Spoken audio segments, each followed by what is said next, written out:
Hi friends, today we'll talk about how to fix or how to solve the problem of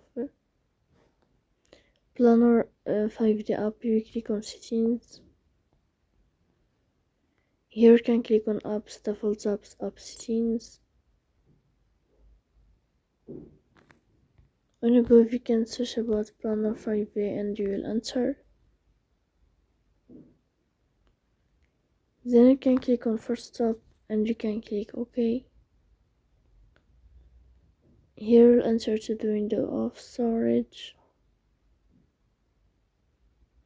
Then you can click on clear cache. In the end you can turn off your phone and you can turn on your phone again. So please don't forget to support us by liking and subscribe.